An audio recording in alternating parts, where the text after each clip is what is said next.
راجہ صاحب، لیٹر لکھنے کے بعد دوبارہ جب بانی پی ٹی آئی سے ملاقات ہوئی ان کے لوگوں کی، تو انہوں نے کہا کہ اب یہ جو لیٹر لکھا گیا ہے یہ اتنا سخت نہیں ہے، اس کو مزید سخت ہونا چاہیے تھا۔ پھر اب وجوہات جو بتائی جا رہی ہیں وہ یہ کہ جی مینڈیٹ ان کا چوری ہوا، پھر ریزرو سیٹس ان کو نہیں دی گئیں، اس کے بعد پھر اب جو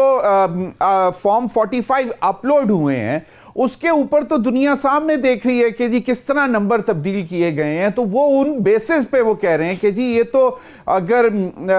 اس حکومت کے پاس تو مینڈیٹ ہی نہیں ہے، یہ تو چوری کا مینڈیٹ ہے، تو اس کے ساتھ آئی ایم ایف کو ڈیل نہیں کرنی چاہیے۔ ان کا بیسک مفروضہ جو ہے وہ اس بات پر ہے۔ آپ یہ مجھے بتائیں کہ انہوں نے 2013 میں الیکشن دھاندلی کا شور مچایا، 35 پینچر کا شور مچایا، اس الیکشن کو انہوں نے نہیں مانا۔ 2018 میں یہ خود حکومت میں آ گئے، انہوں نے کہا دھاندلی ہے، لیکن چپ کر کے وزیر اعظم بن کے بیٹھ گئے، انہوں نے کچھ شور نہیں مچایا۔ اب اگر 2018 کے الیکشن میں یہ سب کچھ ہوا ہے، میں تو نہیں مانتا جو یہ آج کل کہہ رہے ہیں، اس وقت تو ان کو وہ الیکشن، کیونکہ یہ وزیر اعظم بنے تو ان کو وہ الیکشن قبول تھا۔ اب کیونکہ یہ وزیر اعظم اپنی غلطیوں کی وجہ سے، اس آدمی نے، میں آج آپ کو بتا رہا ہوں کہ بیوقوفیاں نہ کرتا، غلطیاں نہ کرتا، 9 مئی کا واقعہ نہ کرتا، تو اس آدمی نے اب اپنے بلنڈر نہ مارتا، اپنے پاؤں پہ کلاڑیاں نہ مارتا، تو اس آدمی نے وزیر اعظم بن جانا تھا۔ لیکن یہ انتہائی ایک مطلبی اور جلد باز آدمی ہے، اس نے کہا کہ میں کل وزیر اعظم بن جاؤں، اس کے لیے اس نے 9 مئی کا واقعہ بھی کر دیا، اس نے آئی ایم ایف کو پہلے بھی ایک خط لکھ دیا، سائفر بھی لڑا دیا، اب پھر آئی ایم ایف کو خط لکھ دیا ہے، تو یہ پاکستان کے ساتھ غداری ہے۔ خدا کے لیے ایک ایسے آدمی کو جو پاکستان اور پاکستانی عوام کے لیے نہیں سوچتا، اس کے لیے جی صحیح۔ راجہ صاحب، ابھی جو کور کمانڈرز کانفرنس کے بعد جو اس کا اعلامیہ سامنے آیا، اس میں واضح طور پر کہا گیا کہ 9 مئی کے واقعات میں ملوث لوگوں کو کسی بھی طرح معاف نہیں کیا جائے گا۔ اور پھر کل بانی پی ٹی آئی کا بھی سٹیٹمنٹ آیا، انہوں نے کہا کہ وہ اس بات پر 100% متفق ہیں اور تمام سی سی ٹی وی کیمراز کی فوٹیجز نکال کر جو بھی ملوث ہیں ان کو قرار واقعی سزا دی جائے۔ ایک تو وہ بھی اس بات پہ ایگری کر رہے ہیں، تو آپ کہہ رہے ہیں کہ بیسیکلی 9 مئی کا واقعہ اگر وہ نہ کرواتے تو وہ آج بھی وزیر اعظم ہوتے۔ دوسرا، 2018 کے تو بینیفیشری آپ بھی تھے نا، آپ بھی جیت کر حکومت کا حصہ بنے تھے اس میں۔ جی بالکل، ہم سے بھی غلطی ہوئی تھی، اب تو اپنی غلطی مانتے ہیں اور قوم سے معافی مانگتے ہیں کہ ہم نے ایک الیکشن میں اس کا ساتھ دیا، جس طرح اور لوگوں نے اس پہ امیدیں تھی، ہمیں بھی امیدیں تھی، اور جب ہم نے دیکھا کہ یہ تو پاکستان کا بیڑا غرق کر رہا ہے، پاکستانیوں کا بیڑا غرق کر رہا ہے، تو ہم نے اس کا ساتھ چھوڑ دیا تھا، بہت جلدی چھوڑ دیا تھا، اور فخر ہے کہ ہم نے پاکستان کو ڈیفالٹ ہونے سے بچایا اور اس شخص کو وزیر اعظم کی کرسی سے اتارا، وہ ایک علیحدہ چیپٹر ہے۔ لیکن یہ آدمی اگر کہہ رہا ہے کہ 9 مئی کے آدمیوں کے، اس نے آج تک 9 مئی کے واقعات کی مذمت کی ہے، اس نے آج تک 9 مئی کے، آج اس نے کل بیان بدلا ہے،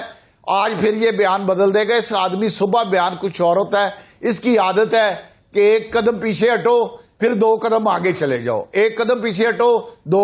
قدم آگے اگریسو ہو کے کھیلو۔ یہ ابھی تک فاسٹ بالنگ کرا رہا ہے کرکٹ کے میچ میں، اسے سمجھ نہیں ابھی تک آئی کہ ملک کیا ہوتے ہیں، ملک کس طرح چلتے ہیں، ملکوں کے اندرونی معاملات کیا ہوتے ہیں، ملکوں کے بیرونی معاملات کیا ہوتے ہیں، فائنینشیل ایشوز کیا ہوتے ہیں، باقی جو ہمارے معاشی ادارے ہیں پوری دنیا کے، ان کے ساتھ کس طرح ڈیل کرنا ہے۔ اس کا صرف ایک سوچ ہے کہ بس میں بالنگ کرا سکتا ہوں، راجہ صاحب ڈبل ماروں، راجہ ریاض صاحب کوئی ایسا ماروں، ہر وقت یہ سوچتا ہے کہ ایک بال سست کرا کے دوسرا میں ڈبل ٹرپل ماروں، اس طرح ملک نہیں چلتے۔ صحیح راجہ ریاض صاحب، بالکل صحیح، آپ نے کہا کہ وہ جو ہے فاسٹ بال پہ فاسٹ بال کروائی جا رہے ہیں، وہ یارکر بھی مارنے کی کوشش کر رہے ہیں، لیکن آپ کو لگتا ہے کہ ان کی ہر بال پہ جو ہے وہ چھکا لگ رہا ہے اور بال سٹیڈیم سے باہر جا رہی ہے؟ اور یہ جو اتحاد ہے اس وقت حکومتی، یہ کتنا مضبوط آپ کو نظر آ رہا ہے؟ یہ واقعی ان کے ہر بال کو چھکا مار کے باہر پھینک دے گا؟ اور اس پر کیونکہ لگتا ایسے ہے کہ کیونکہ ہمیں یاد پڑتا ہے خواجہ آصف صاحب نے، ہمارے پروڈیوسر نے آج وہ سارٹ بھی نکال کے رکھا ہے، 14 فروری کو انہوں نے ایک نجی ٹی وی سے بات کرتے ہوئے کہی تھی پیپلز پارٹی کے ساتھ اتحاد رسک ہے۔ راجہ صاحب ابھی 2 روز قبل آصف علی زرداری صاحب اپنے سینئر لیڈرز بلاول صاحب بھی تھے پرائم منسٹر کو ملے اور انہوں نے ایک دفعہ پھر دوبارہ یقین دلایا کہ ہم آپ کی حکومت گرنے نہیں دیں گے اور ہم آپ کے ساتھ کھڑے رہیں گے. لیکن رسک جو ہے وہ شاید ابھی بھی اس لیے لوگوں کے ذہنوں میں, یہ تو 14 فروری کو بات کی خواجہ آصف صاحب نے, ذہنوں میں شاید اس لیے ہے کیونکہ پیپلز پارٹی حکومت بنانے میں مددگار ثابت ہوئی ہے لیکن حکومت کا حصہ نہیں ہے, اس لیے کوئی خوف نظر آتا ہے آپ کو بھی؟ آپ کی سیاسی بصیرت کیا کہتی ہے؟ پہلی بات تو میں, آپ جو کہہ رہے ہیں کہ وہ چھکے لگا رہا, وہ چھکے نہیں لگا رہا بلکہ اس کے ہر بال کو حکومت چھکا مار رہی ہے اور حکومت اس کو ہر طرف سے اس کو بے بس کیا ہوا ہے. میرا یہی سوال تھا, میں نے یہی کہا تھا راجہ صاحب. دوسرا آپ نے سوال جو کیا ہے کہ خواجہ آصف صاحب نے کہا ہے, میں نے بھی راجہ صاحب یہی کہا تھا, لیکن میں سمجھتا ہوں کہ پیپلز پارٹی کے ساتھ ہمیں کوئی رسک نہیں ہے. ان کی مہربانی ہے, وہ ہماری حکومت کو سپورٹ کر رہے ہیں, ان کی مہربانی ہے. انہوں نے کہا کہ ہم نے وزارتیں بھی نہیں لینی لیکن ہم نے ان کو سپورٹ کرنا ہے. ہم بھی ان کو صدر کے لیے, انہوں نے ہمیں وزیر اعظم کے لیے ووٹ دیا ہے, ہم بھی ان کو صدر کے لیے ووٹ دے رہے ہیں. باقی پیپلز پارٹی ایک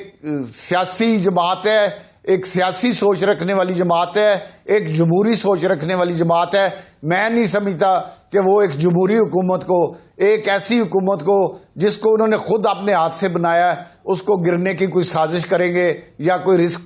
پیدا کریں گے. ایسی صورتحال مجھے قطعاً نظر نہیں آ رہی. انشاءاللہ میاں شہباز شریف اور میاں نواز شریف کی قیادت میں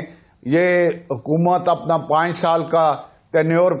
پورا کرے گی. انشاءاللہ ہم 5 سال کے بعد عوام کے مسائل کو حل کر کے, مہنگائی ہے, لوڈ شیڈنگ ہے, دہشت گردی ہے, بجلی کے بل ہیں, گیس کے بل ہیں, بے روزگاری ہے, آٹا مہنگا ہے, چینی مہنگی ہے, ان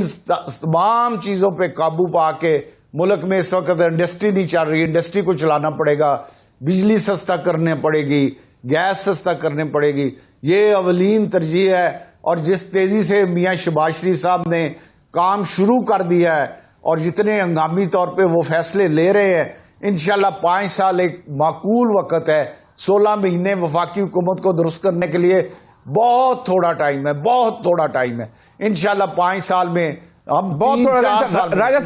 4 سال میں ہم اپنے تمام ٹارگٹ اچیو کریں گے اور انشاءاللہ ڈیلیور کر کے دکھائیں گے. انشاءاللہ میاں شہباز شریف اور میاں نواز شریف کی قیادت میں یہ حکومت اپنا 5 سال کا ٹینیور پورا کرے گی. انشاءاللہ ہم 5 سال کے بعد عوام کے مسائل کو حل کر کے, مہنگائی ہے, لوڈ شیڈنگ ہے, دہشت گردی ہے, بجلی کے بل ہیں, گیس کے بل ہیں, بے روزگاری ہے, آٹا مہنگا ہے, چینی مہنگی ہے, ان تمام چیزوں پہ قابو پا کے ملک میں اس وقت انڈسٹری نہیں چل رہی, انڈسٹری کو چلانا پڑے گا, بجلی سستا کرنے پڑے گی, گیس سستا کرنے پڑے گی. یہ اولین ترجیح ہے. اور جس تیزی سے میاں شہباز شریف صاحب نے کام شروع کر دیا ہے اور جتنے ہنگامی طور پہ وہ فیصلے لے رہے ہیں, انشاءاللہ 5 سال ایک معقول وقت ہے. 16 مہینے وفاقی حکومت کو درست کرنے کے لیے بہت تھوڑا ٹائم ہے, بہت تھوڑا ٹائم ہے. انشاءاللہ 5 سال میں ہم بہت 4 سال میں ہم اپنے تمام ٹارگٹ اچیو کریں گے اور انشاءاللہ ڈیلیور کر کے دکھائیں گے.